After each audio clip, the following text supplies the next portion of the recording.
The stars above Earth burned pale and distant as the alien flagship Sovereign Dawn entered orbit. It was said to be the size of Manhattan, its silver hull alive with shifting light, banners of a dozen conquered species projected into the void like trophies. Inside, the command chamber pulsed with voices, translations overlapping, the sound of authority rehearsed to perfection. At the center stood Lord Vyrr of the Zyran Dominion, tall, scaled, and bored. "Begin transmission," he hissed. "Let the primitives know their countdown has begun." Across the chamber, diplomats of every shape and color watched as a hollow image of Earth filled the air. Vyrr raised his chin, his tail twitching with self-importance. "People of Sol," he began, his voice smooth as acid. "You have 2 planetary cycles to surrender.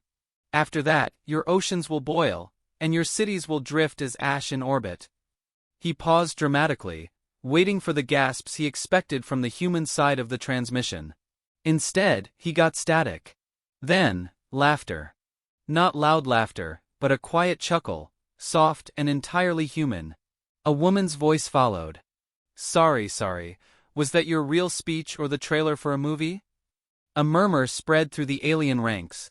The image sharpened to reveal General Maria Salas, standing in a clean, minimalist office overlooking the Pacific. Her gray uniform looked almost too plain beside the ornate armor of her adversaries. A half-empty mug of coffee sat beside her terminal. Vyrr's slitted eyes narrowed. "Identify yourself, female." "General Maria Salas, Earth Defense Command," she said, smiling pleasantly. "Lovely speech, by the way. Did you workshop it, or does your species just naturally sound that dramatic?" The alien counselors murmured in disapproval. Vyrr bristled. "Your insolence will hasten your destruction." Maria nodded thoughtfully. See, that's the thing. You've given us 2 days to surrender, but our scheduler's kind of full. Thursday's trash collection and Fridays. Oh right, global resistance planning. I can pencil you in Saturday morning, but I'll warn you, that slot's reserved for regret. Somewhere behind Vyrr, an aide whispered in his ear. The Zyran commander ignored him. "You misunderstand your situation. You stand on the edge of extinction." Maria's smile never wavered. "Extinction? That's cute. You must be new to Earth history. We've had that on the calendar at least 6 times already." Her tone wasn't mocking so much as amused. Every sentence carried the easy confidence of someone who'd already read the ending of the story. The aliens found it unnerving. Vyrr waved a claw. "Your bravado will vanish soon enough. You have 48 hours to kneel before your betters." Maria tilted her head slightly. 48 hours? That's generous. Tell me, do you ever wonder what humans do with time limits? Vyrr sneered. "Beg, I presume." She leaned closer to the camera, her eyes glinting. "We prepare the trap." The transmission flickered for a moment, interference pulsing through both ends.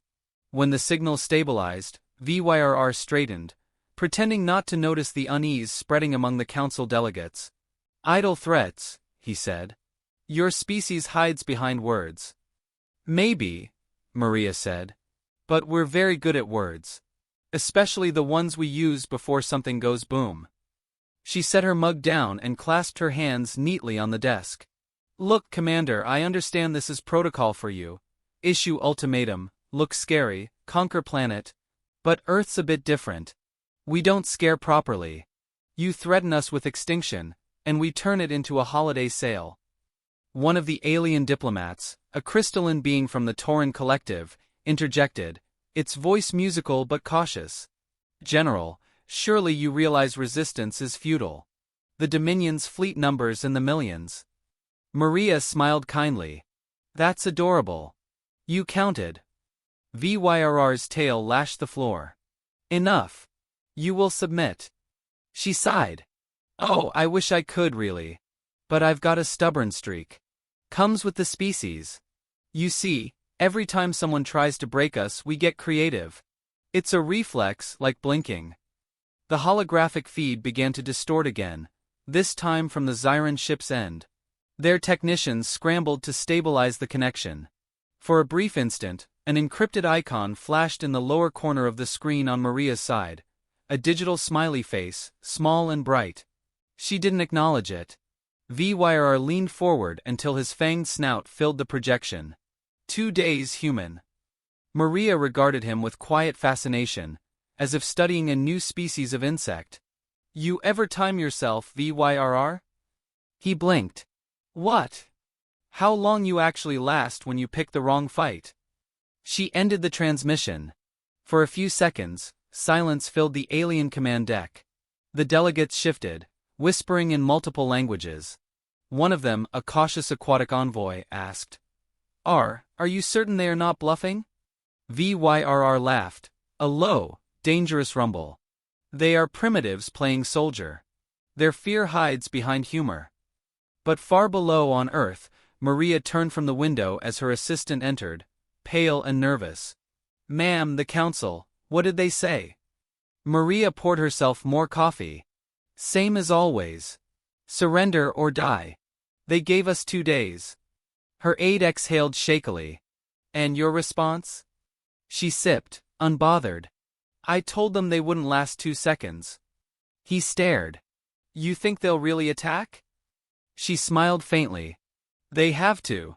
Pride's a disease, and they've got it bad. The aide hesitated. Should I alert the colonies? No need, she said softly, placing her mug down. They've already started. Outside the window, high above the Pacific, faint lines of light rippled across the upper atmosphere, barely visible to the naked eye. From orbit, they looked like harmless auroras. But deep within those lights, something ancient and patient waited. A net woven from thousands of satellites, disguised for decades as weather systems. Maria's eyes reflected the glow.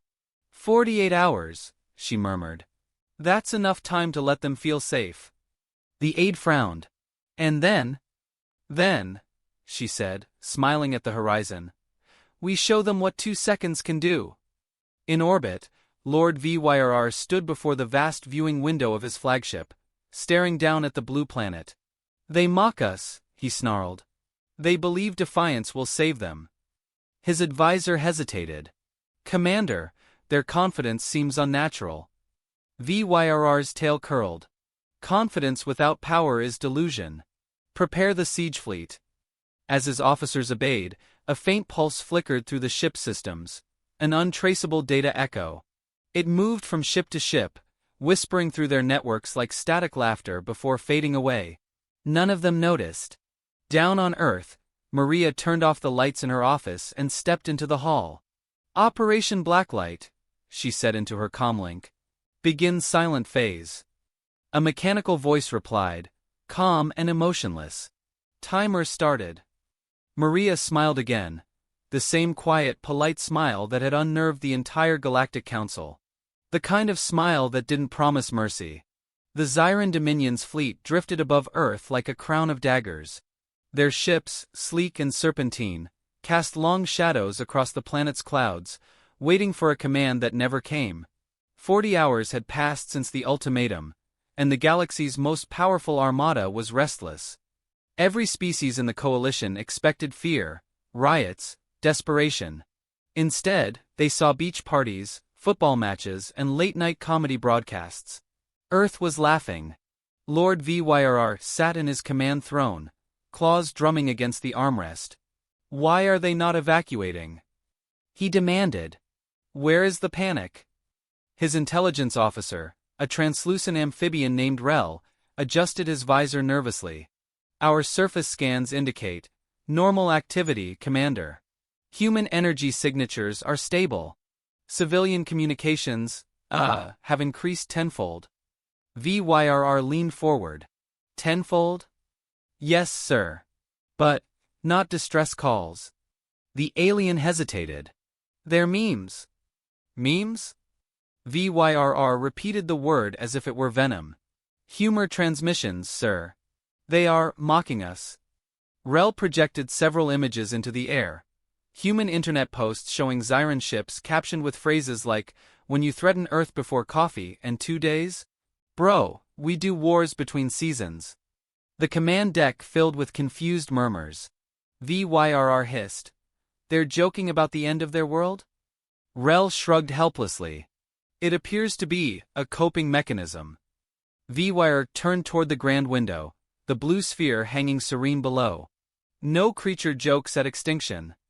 Far below, in the Earth Defense Command bunker, General Maria Salas stood in a quiet operations room. Her staff surrounded holographic displays of the alien fleet, each icon pulsing like a heartbeat. They've begun to doubt themselves, she said calmly. Colonel Reyes, her second-in-command, frowned. Ma'am, they still outnumber us 1,000 to 1. Maria smiled faintly. Numbers are great. Until someone forgets which direction they're pointing. She walked to the observation screen where Earth's orbit shimmered faintly with defense satellites. Status on blacklight? Reyes replied. Silent phase stable. Network cloaked under natural radiation fields. No alien sensors have pinged us yet. Good, Maria said. Let them get comfortable. Fear needs silence to ripen. He looked at her, hesitant. And when the countdown ends? She sipped from her ever-present coffee. Then we let them find out what happens after patience runs out. Meanwhile, in the alien war chamber aboard the Sovereign Dawn, tension thickened. Delegates from the allied races gathered around a floating table of light, their voices overlapping like an orchestra of panic. They're preparing something, hissed a Krell admiral, its insect wings trembling. I feel it. This calm is not natural. A crystalline Tauran delegate pulsed in agreement. Our probes keep disappearing. 6 in the last hour. VYRR slammed a claw on the table. They are hiding underground. Primitive tactics. Irrelevant. An elderly aquatic ambassador bubbled softly from his containment sphere. Irrelevant? Commander, every empire that has underestimated humanity has vanished from their own records. VYRR's scales darkened with anger. Old myths. They are fragile animals playing at defiance. A smaller delegate, a bird-like scholar named IRI, spoke timidly. With respect, Commander, perhaps we should negotiate. They seem confident. VYRR's head snapped toward her. Confidence means nothing without power. But IRI did not look away. And what if their power is confidence? The chamber fell silent for a moment. Even VYRR's tail froze midsway. The idea seemed absurd, yet none could deny the unease that clung to them like gravity. Hours later, Maria appeared on their diplomatic network, her image crisp, posture immaculate. Good evening, Council, she said cheerfully. I just wanted to thank you for giving us the full 48 hours. You're very considerate. VYRR appeared beside her hologram, voice dripping contempt. You mock your own doom. Maria shrugged. I'm multitasking. Multitasking? Of course. Humans are built for it. We panic, plan and party at the same time. It's efficient. The Krell admiral hissed. Your humor is misplaced. Her eyes glimmered. So was your fleet. Confusion rippled through the council. VYRR snapped. What do you mean by that? Oh, nothing, she said airily. Just thinking about your ships. Pretty formations, though. Almost symmetrical. Before he could reply, her image flickered out. VYRR turned sharply. Trace her signal. Rel's fingers flew across his console. Impossible, sir. She's ghosted her frequency through their planetary network. I can't wait.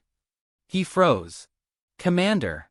I'm reading gravitational distortions around the moon. VYRR's eyes narrowed. Weapons fire? No, sir. Too stable. More like alignment. He bared his fangs. Alignment of what? Back on Earth, Maria stood before a massive holographic projection, showing orbiting satellites linking themselves in invisible chains. Phase 2, she ordered quietly. Reyes looked uneasy. Still no sign they've noticed. Oh, they've noticed, she said, her tone soft but assured. They just don't understand yet.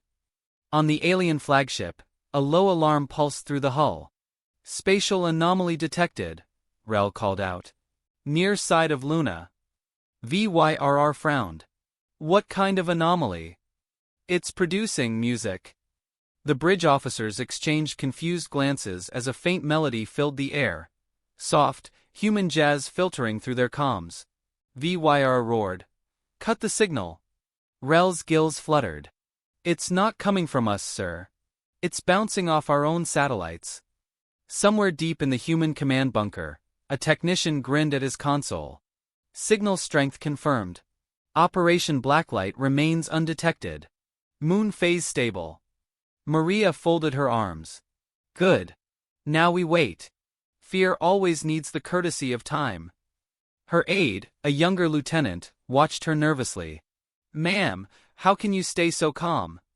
She smiled without warmth. Because they're already counting the wrong clock. High above, the Zyran fleets continued their vigil, orbiting the silent planet. Reports came in of minor malfunctions, navigation lag, power fluctuations, delayed commands. The aliens dismissed them as human interference until one by one, ships began drifting out of formation. VYRR barked orders. Stabilize control systems. His engineers worked frantically, but their instruments flickered between alien code and English. On every screen, a single message blinked. Relax. You still have 24 hours. Panic rippled through the bridge. Rel's voice trembled. They've infiltrated our network, Commander. VYRR's claws dug into the armrest. Impossible. No human system can breach Zyran encryption. Then perhaps, said the aquatic ambassador quietly, they built something better. Below, Maria watched the global map pulse faintly, each alien ship now visible through Earth's defense net.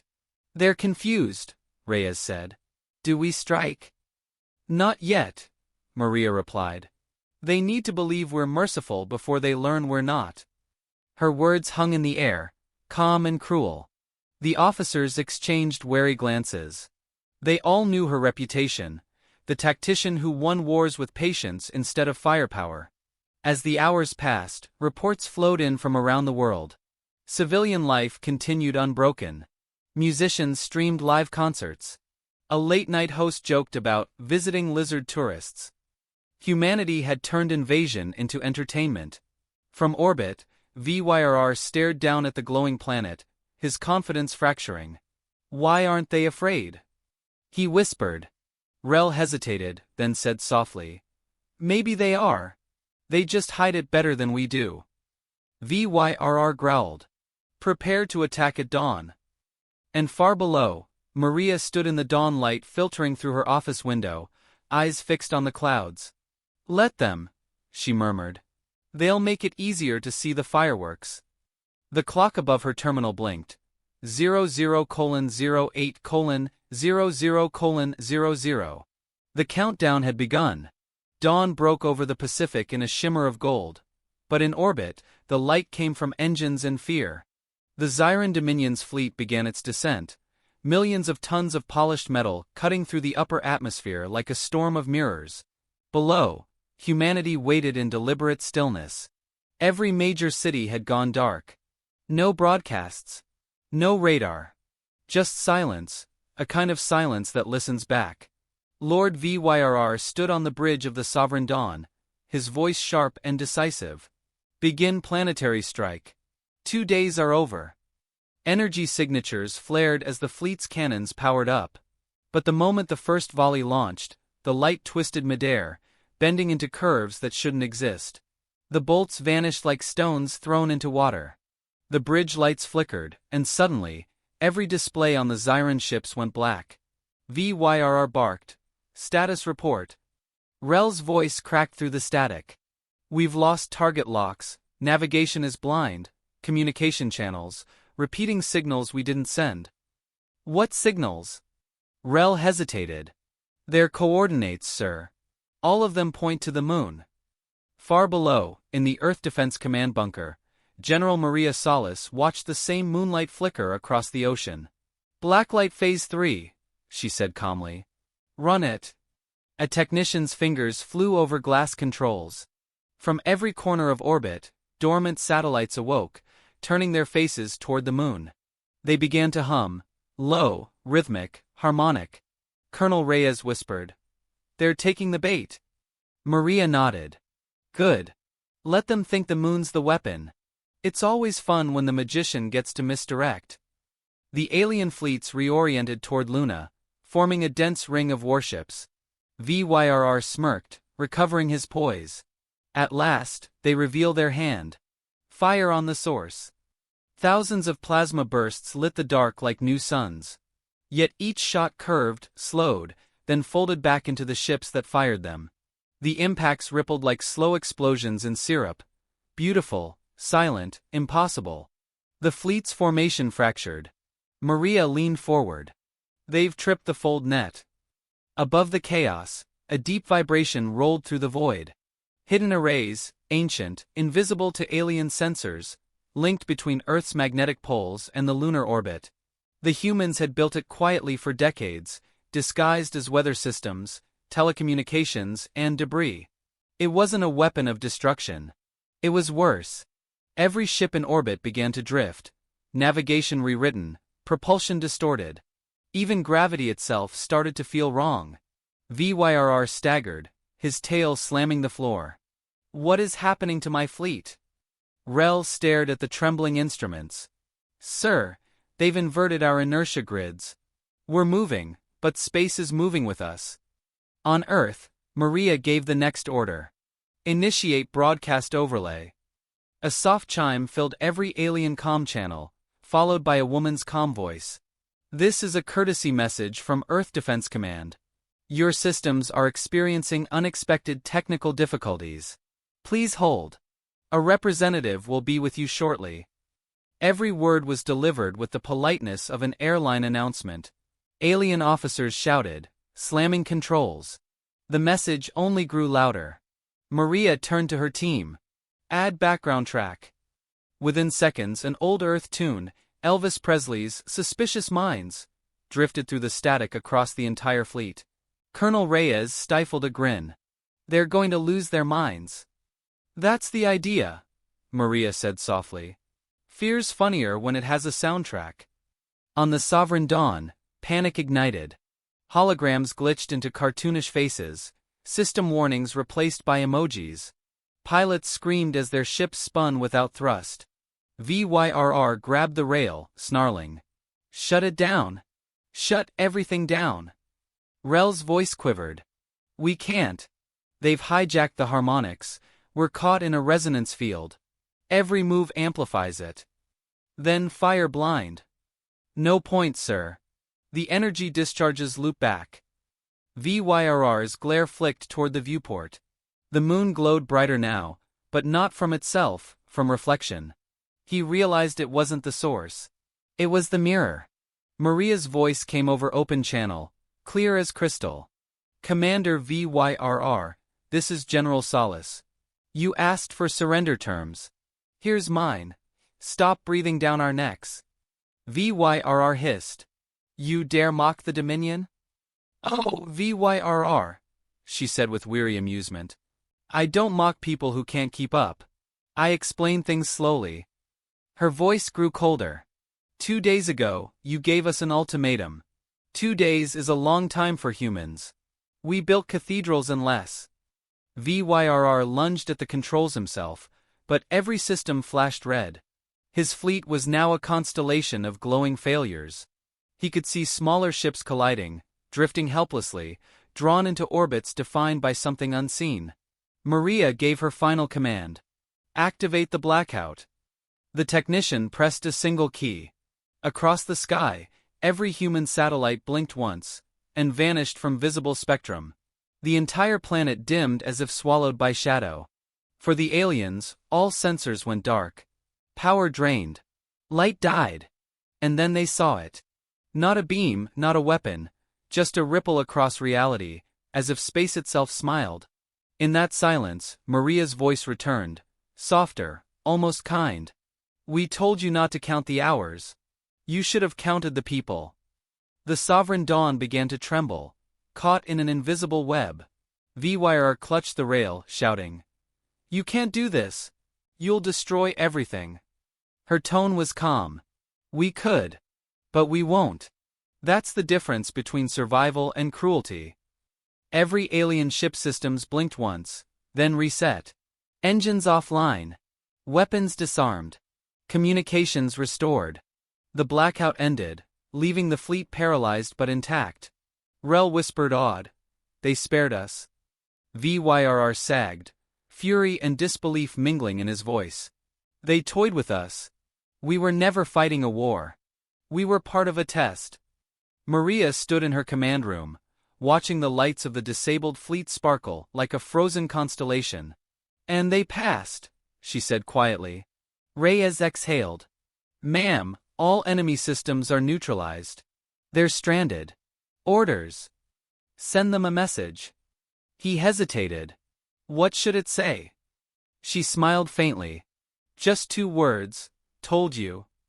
As the message transmitted, VYRR's bridge erupted in chaos, officers shouting, systems sputtering, but he stood motionless, staring at the flickering hologram of Earth. He realized what terrified him most wasn't the weapon or the defeat. It was the calm. The silence. The way the humans never looked angry, only certain. Back on Earth, Maria set her mug down and glanced at the glowing horizon. They wanted 2 days, she murmured. I only needed 2 seconds.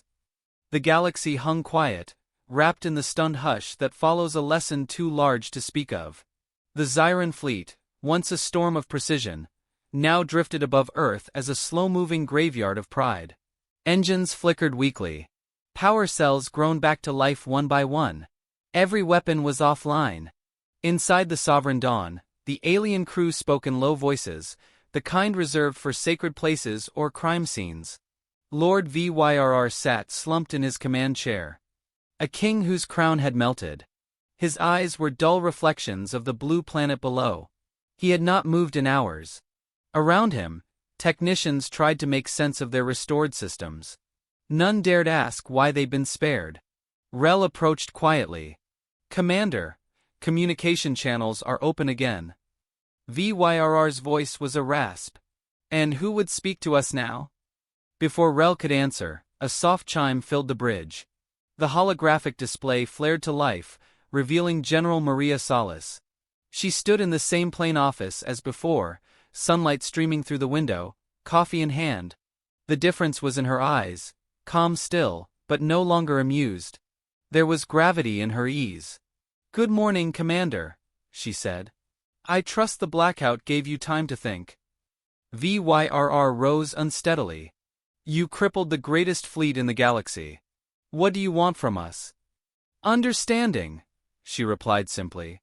And maybe a little humility. He bared his teeth. You call this mercy? Maria smiled faintly. Mercy's when we give back what we could have taken. The bridge crew froze.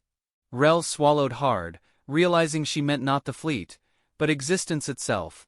VYRR's tail lashed once before falling limp. We underestimated you, he admitted quietly. No, she corrected. You misread us. You thought kindness was submission, and patience was fear. But humans are patient the way oceans are patient, with pressure. He glared. What are you? Machines? Emotion wrapped around calculation, she said softly. We feel everything, and we act anyway. That's what terrifies you. VYRR's claws flexed, but his rage was hollow now. You could have destroyed us. Maria's tone softened. We almost did. But then what would we have learned? Rel spoke up timidly. Why spare us, General? She met his gaze through the projection. Because it's not about winning. It's about remembering. You'll tell your council how close you came to silence. You'll warn them not to mistake our restraint for weakness again. That's the lesson. The bridge was silent. Even the hum of machinery seemed distant, cautious. VYRR's voice came out barely above a whisper. And if we forget? Maria's eyes hardened. Then we'll remind you. The transmission ended. For several long moments, no one spoke. Rel finally exhaled. She's gone. VYRR turned toward the planet. No, he murmured. She's still here. All of them are. Watching. On Earth, Maria stepped onto the balcony outside her office. The Pacific shimmered in the morning light, waves breaking softly against the distant coastline. The air smelled of salt and electricity. Colonel Reyes joined her, his uniform wrinkled from sleepless hours. "They're pulling back," he said. "The Zyran fleet's retreating to deep orbit. Council channels are requesting communication." Maria nodded. "Good. Let them talk. Fear fades faster when left alone too long." Reyes hesitated. "Permission to speak freely?" "Always." He studied her face, the faint smile that never seemed to fade. "Do you ever worry, ma'am? What happens when they stop underestimating us?" She looked out toward the horizon, where sunlight met the sea in a blinding line. "Then they'll come with respect instead of threats. And that's the day I'll start worrying." Reyes exhaled a quiet laugh. "And if they don't learn?" Maria raised her mug in a mock toast. "Then class resumes." Far above them, alien ships began their slow departure. Broadcasts rippled across the galaxy, carrying fragments of a new myth, the world that smiled at extinction and made the stars remember fear. In a quiet council chamber light years away, an ancient being of crystal addressed his peers. "The humans," he said solemnly, "did not fight us with weapons. They fought us with intention. That's worse." Another delegate asked softly, "Are they gods?" The elder replied, "No. Just something gods would hesitate to provoke." Back on Earth, Maria watched reports scroll across her screen. Peace treaties proposed, reconnaissance halted, trade inquiries rising. The galaxy was trying to make sense of what happened. She knew they wouldn't. Humans didn't make sense. That was their advantage. A message came through from one of the neutral species, the Avri. "Your victory was bloodless. Your methods, terrifying. What do you call this doctrine?" Maria typed a short reply. "Patience with consequences." Reyes read over her shoulder and smirked. "That's very human. That's the idea." A long silence followed as she looked out once more at the quiet planet below. "You know," she said softly, "they called us primitive once. I almost miss that." "Why?" Reyes asked. "Because when someone calls you primitive," she said, "it means they still think they're safe." The two stood in companionable silence as the sky brightened. Somewhere over the ocean, the last of the blackout satellites blinked back online, their systems returning to civilian mode. On every continent, life went on, markets reopened, traffic resumed, laughter returned. Humanity didn't celebrate. It never needed to. The victory wasn't in survival. It was in control. That evening, the stars above Earth glowed unusually bright. Astronomers noticed a faint pattern forming in the night sky, satellites aligning themselves into a simple shape visible even through amateur telescopes. A small, curved line beneath two dots. A smile. Maria stood alone in her office, watching the symbol flicker across the heavens. Her reflection in the glass looked tired but proud. Reyes entered quietly. "Message from the United Earth Council," he said. "They want to know what to tell the people." Maria didn't turn. "Tell them the truth. Tell them we didn't win a war. We taught a lesson." "And the lesson, ma'am?" She looked up at the stars. "That mercy isn't weakness. It's a choice we can afford." The communicator on her desk beeped. The Zyran fleet was transmitting a final message, a simple acknowledgement in galactic standard. 2 words: "We understand." Maria closed her eyes for a moment, then whispered, "Good." She picked up her coffee, still warm, and stepped out to the balcony as the first streak of dawn painted the sky. "Let them remember," she said to no one in particular. "Let every world remember that we were polite until we didn't have to be."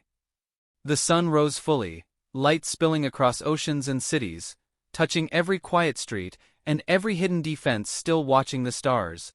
And far beyond, where alien ships limped home through cold space, no one laughed at Earth anymore.